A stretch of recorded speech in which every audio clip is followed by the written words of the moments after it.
Você já deve ter visto algum desses jogos que foram criados só para serem creepypastas. A pessoa alega que comprou numa venda de garagem ou então achou, só para contar uma história de terror, falar que um fantasma, um demônio saiu do jogo e começou a atormentar a vida dessa pessoa. Mas todas essas histórias são apenas isso, histórias. Só que essa daqui é diferente, porque ela foi baseada num assassinato real. Então se acomoda aí, prepara sua mente.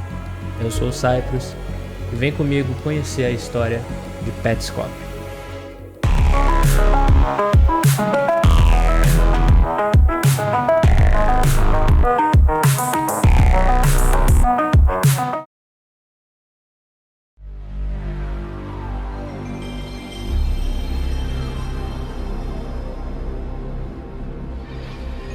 Bom, Petscop é uma série de vídeos que surgiu no YouTube lá em 2017, no finalzinho de 2017, início de 2018, que agora, hoje em dia, tem um total de 24 vídeos. E essa série ela começa como qualquer outra creepypasta que você encontra por aí.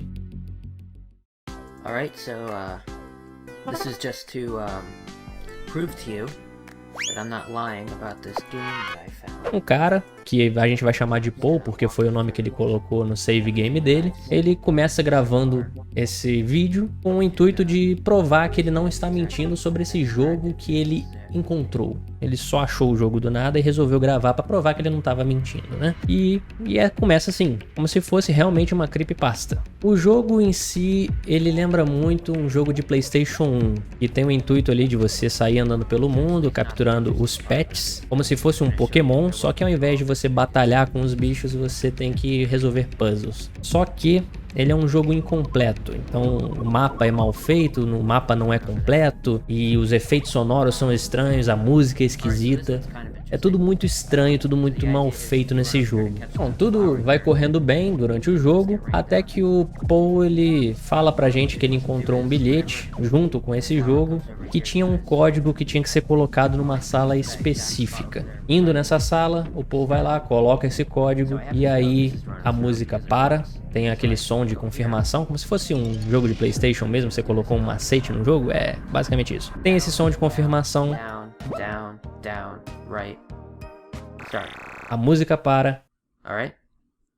So you can see that it accepted it and the music stopped. I'm just gonna go out this way here. E agora, quando ele sai da sala, tudo muda e o mundo que antes era todo colorido vira um submundo bizarro e escuro. E o que já era estranho fica pior ainda. Bom, a gente sabe que tudo isso não passa de uma gameplay falsa, de um jogo falso. Só que eu não trouxe a história desse jogo aqui por causa disso, por ser um jogo falso, mas sim por causa da teoria que tem por trás dele e da história macabra e bem pesada que tem por trás disso. O criador resolveu mostrar em formas de vídeo que estavam bem famosos na época, que eram gameplays comentadas, né? E a partir de agora a gente vai entrar num assunto muito sensível, e eu tô falando sério sobre isso. Pode ser perturbador para muitos, então fica o aviso aqui para você sair do vídeo caso você ache que não seja para você. Porque o que eu tô falando aqui é uma história real, um assassinato real, e realmente aconteceu, não é brincadeira, eu não tô brincando aqui. Eu acho que é o vídeo mais sério que eu tô gravando nesse canal até agora, e é uma história bem pesada. Então se você acha que é sensível para esse tipo de assunto, pode sair do vídeo e assiste algum outro, fique à vontade. Em 18 de abril de 2000, em Evergreen, Colorado, Candace Tiara Elmore, uma criança de 5 anos de idade, saiu da casa dos pais abusivos dela para ficar trocando de orfanato em orfanato até ser adotada pela enfermeira Jean Newmaker. E Candace, a partir daí, ganhou um novo nome, Candace Elizabeth Newmaker.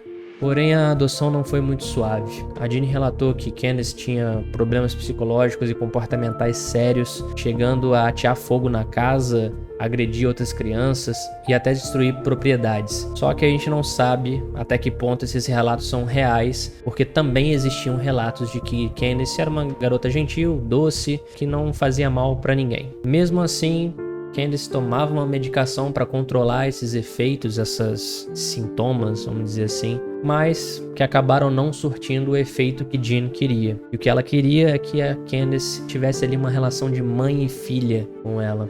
E a solução que Jean encontrou para resolver esse problema foi realizar uma terapia experimental, conhecida como terapia de conexão, que tinha o intuito de conectar os filhos com os pais adotivos. Mas isso já foi depois de bastante tempo, porque aos 10 anos de idade, depois de 2 semanas no tratamento dessa terapia experimental, Candace foi submetida a um procedimento chamado renascimento, que tinha o intuito de simular justamente isso, um renascimento, que ela estivesse nascendo de novo, com a ideia de que ela iria se conectar com a nova mãe dela, como se ela nascesse de novo. Essa era a ideia do tratamento. E para realizar esse procedimento, os terapeutas enrolaram Candace num cobertor, colocaram travesseiros por cima dela e sentaram em cima da garota, junto com 2 outros adultos, tirando completamente a capacidade dela de se mexer ou de sair dali. Era um total de 305 quilos sobre o peito e a cabeça de Candace, além de mais 31 quilos sobre o resto do corpo. E enquanto os terapeutas estavam em cima de Candace, nesse procedimento de renascimento, eles perguntavam para ela: então, bebezinha, tá pronta para nascer de novo? Se você continuar aí dentro, você vai morrer e sua mamãe vai morrer. A Candace estava confusa, não tinha entendido o que ela tinha que fazer, perguntava por onde ela tinha que sair, se era por onde ela estava colocando a mão dela, só que ela não tinha resposta de jeito nenhum. Depois de se debater por 7 minutos lutando para sair debaixo das cobertas, Candace perguntava quem é que estava sentada em cima da cabeça dela, dizia que não conseguia sair, ela estava agoniada, querendo sair dali de baixo. Só que ela não tinha resposta e não conseguia sair debaixo dos 4 adultos. 10 minutos se passaram e Candace ainda não conseguia sair debaixo das cobertas. E gritava desesperada que ela estava morrendo, que não conseguia respirar. E ela implorava para que eles parassem com aquilo. Mas ela não tinha respostas. 16 minutos. Candace pergunta... Arrepiei, cara, que merda. Pesado, mano. Tá louco. 16 minutos e Candace perguntava se eles queriam que ela morresse de verdade e fosse ao paraíso. E finalmente ela teve uma resposta. E foi a seguinte: vá em frente e morra agora. De verdade. De verdade. 20 minutos ainda dentro da coberta e pressionada pelo peso dos 4 adultos, Candace começa a vomitar e defecar involuntariamente. E os terapeutas apenas dizem: isso, fica aí com o cocô e o vômito. 40 minutos se passam e a terapeuta diz: ela deve estar presa com o próprio vômito e merda. É a vida dela, desistente, desistente, desiste, desiste, desiste. Ela é uma desistente. Essa bebê não quer viver. Ela é uma desistente. Candace nessa hora ela estava em silêncio e imóvel. Mas a tortura continuou. 70 minutos e os 5 adultos decidem finalmente que era a hora dela sair, apenas dizendo: vamos conversar com essa imbecil. E ao ver Candace imóvel, eles só disseram: ah, aí está ela, dormindo no próprio vômito. Mas é claro que Candace não estava só dormindo. 2 anos depois disso, as 2 terapeutas foram condenados a 16 anos de prisão. Já os outros 2 adultos que estavam fazendo peso em cima da garota e a própria Jean Newmaker, que estava acompanhando todo o procedimento, não pagaram devidamente pelo que eles deviam, né? E essa história que eu acabei de contar, infelizmente, é real. E eu só trouxe ela aqui porque ela tem toda uma ligação com Petscop. Petscop ele consegue contar essa história desse caso de assassinato de uma maneira muito abstrata. E é o que a gente vai mostrar aqui para vocês agora. A primeira conexão que a gente consegue fazer é que o nosso personagem no jogo se chama Newmaker. Existe uma sala no submundo que tem uma ferramenta que se chama ferramenta, traduzida do inglês, e você consegue fazer algumas perguntas. E quando você pergunta quem sou eu, ela responde Newmaker. E quando pergunta onde eu estou, ela responde no plano Newmaker. Como se fosse mundos diferentes, né? O mundo Newmaker, o mundo real. Uma outra conexão que a gente consegue encontrar é que tem uma frase no jogo que diz o seguinte: Tiara diz que jovens podem sofrer danos psicológicos além do renascimento. Então não só temos uma referência direta ao procedimento dessa terapia experimental que se chamava renascimento, como também temos a referência do nome antigo de Candace antes dela ser adotada por Dini, que era Candace Tiara Elmore. E além disso, em um dos quartos do submundo existe também um quadro que tem a seguinte pergunta: você se lembra de ter nascido? E é uma pergunta bem semelhante a uma que a terapeuta fez para Candace. E se a gente usa essa pergunta lá para a ferramenta na outra sala, ela responde o seguinte: eu não sou a Tiara, reforçando a ideia de renascimento com Tiara. E isso sem mencionar esse quadro que a gente encontra, ele tá dentro de um quarto nesse submundo que se chama o Quarto da Desistente. Algumas outras conexões que a gente consegue fazer, talvez forçando um pouquinho a barra, é que a produtora do jogo Petscop se chama Garolina, que remete ao estado que a Candace nasceu, que é Carolina do Norte. Além disso, Candace tinha um irmão na vida real, chamado Michael, e a gente tem uma referência dele numa tumba que a gente encontra no submundo. E agora falando, talvez, sobre a mensagem que o jogo quer passar pra gente, é que a gente consegue relacionar esses pets do jogo. No submundo do jogo a gente consegue encontrar algumas crianças que a gente consegue capturar. A gente pode fazer uma relação ali entre os pets e as crianças que a gente consegue capturar.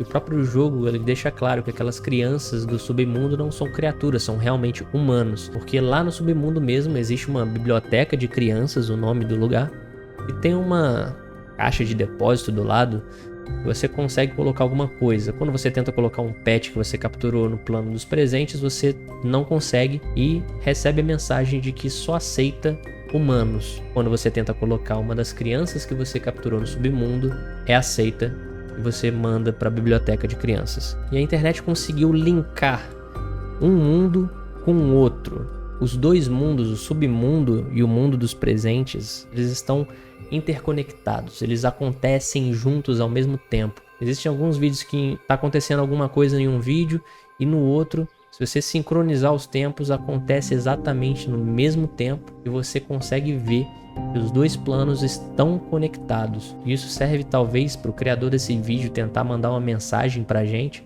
dizendo que para algumas pessoas, assim como o Dini Newmaker, as crianças são como pets, objetos que você simplesmente pode pegar e é um pet novo para sua coleção. E quando a gente pensa dessa maneira, quando a gente pega essa mensagem e começa a raciocinar desse jeito, da mesma forma que o nosso personagem no jogo usou de violência para capturar os pets no jogo, igual tem uma nuvem que tem no jogo que a gente simplesmente desfaz a nuvem em chuva dentro de um balde, e tem umas outras criaturas que a gente tem que prender. E um paralelo que a gente consegue fazer com o caso real é que Dini tratava Candace como se ela fosse uma mercadoria estragada, defeituosa, só porque ela não amava Dini do jeito que ela queria que fosse amada. Não tinha um relacionamento normal com ela. Mas a gente pode entender porque a garota veio de um lar abusivo, então muito provavelmente ela já tinha ali alguns problemas psicológicos por causa disso, né? E o que Dini encontrou para curar Candace desse problema foi essa terapia experimental que acabou ocasionando na morte da garota. E é por causa dessa mentalidade que o jogo tem tantos presentes. Tanto no início, na tela inicial do jogo tem um presente. A tumba do Michael no submundo tem o formato de uma caixa de presentes. Até mesmo a inscrição do que está na tumba do Michael é que ele era um presente. Então isso relaciona as crianças como se fossem presentes. Ou seja, mercadorias que se você não gostar ou se vier com defeito, você pode simplesmente trocar ou jogar fora. E essa era a mentalidade da Newmaker. Ela pensava assim, pelo menos. E se existe alguma dúvida ainda dessa relação entre Petscop e o caso real de Candace, a gente vai falar agora de algumas datas. A Candace morreu em abril de 2000. Exatamente um ano depois, em abril de 2001, as terapeutas foram condenadas a 16 anos de prisão. E no dia 1º de abril de 2017, o segundo vídeo de Petscop foi lançado. E era um episódio que tinha uma porta trancada que Paul disse que nunca tinha conseguido abrir antes. e que do nada tinha aberto sozinha, talvez simbolizando que finalmente terminou o tempo de prisão e agora as terapeutas estavam livres e o ciclo, o loop, o caso de Candace está encerrado de uma vez por todas. E esse é Petscop e a sua trágica história de fundo. Ainda tem muita coisa pra gente abordar, então se você gostou, se você quer uma continuação, se você quer que eu fale mais sobre esse assunto, que tem algumas outras coisas, algumas outras teorias para falar sobre ele, deixa o seu joinha, comenta aí embaixo, compartilha para um amigo seu que gosta dessas teorias, que gosta desses casos mais ocultos da internet. E não se esquece de se inscrever aí embaixo e ativar as notificações para quando eu lançar uma teoria nova você ficar sabendo na hora e vir aqui, ó, aproveitar, chuchu, beleza. Hoje foi um assunto um pouco mais pesado, um pouco mais sério, mas eu espero que vocês tenham gostado e eu vejo vocês no próximo vídeo. Falou!